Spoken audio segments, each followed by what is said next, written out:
Welcome friends, प्रस्तुत है BA honours राजनीति विज्ञान सेमेस्टर 1 डिसिप्लिन स्पेसिफिक कोर्स राजनीतिक सिद्धांत की समझ अंडरस्टैंडिंग पॉलिटिकल थियरी के अंतर्गत महत्वपूर्ण प्रश्न और उत्तर सीरीज। प्रश्न: कार्ल मार्क्स के जीवन कृतियों और विचारधारा का वर्णन करें।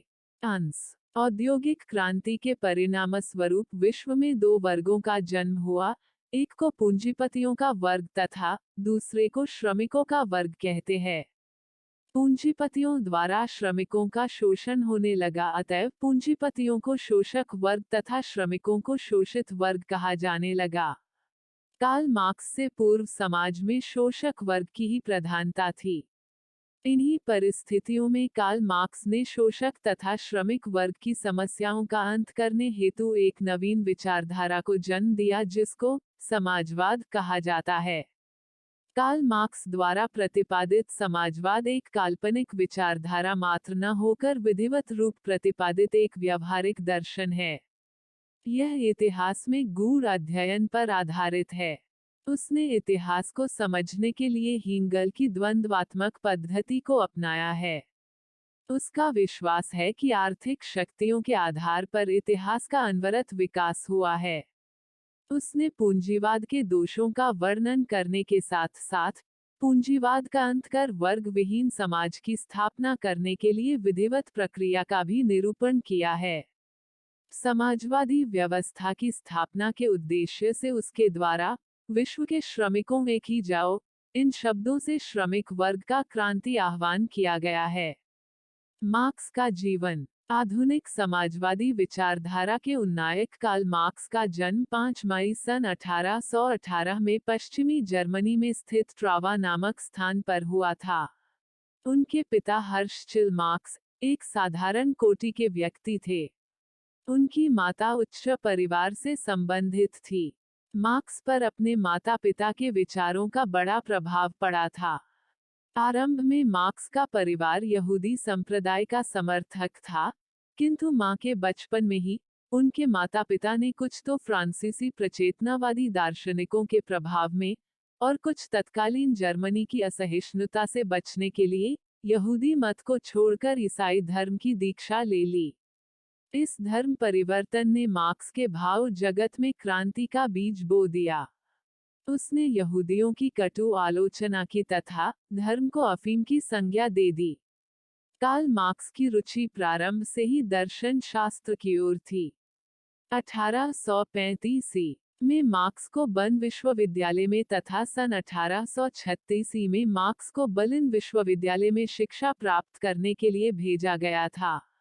प्रारंभ में मार्क्स ने अपने पिता के परामर्श के अनुकूल न्याय शास्त्र का अध्ययन किया, पर कालांतर में उसने स्वयं को इतिहास तथा दर्शन के अध्ययन में ही लगा दिया था।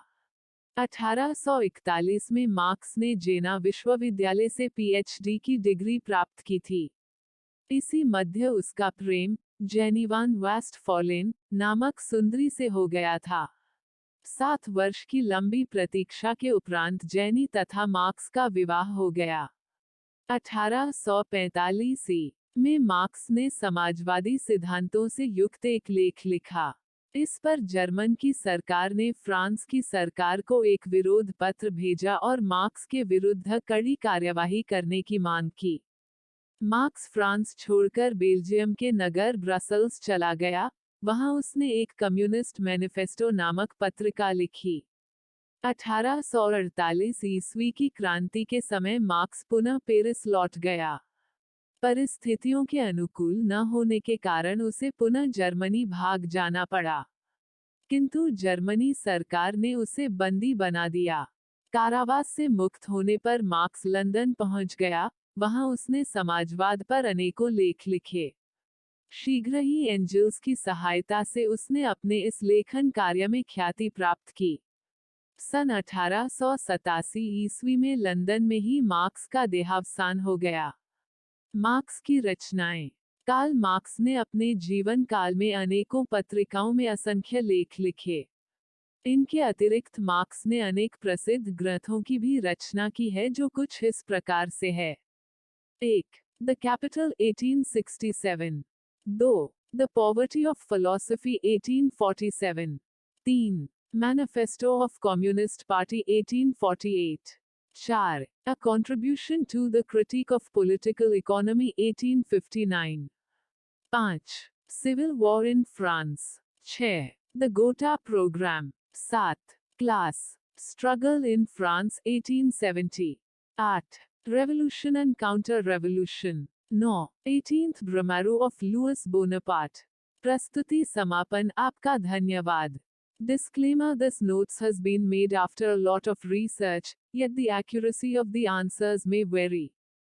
The author assumes no responsibility or liability for any errors or omissions in the content of this notes.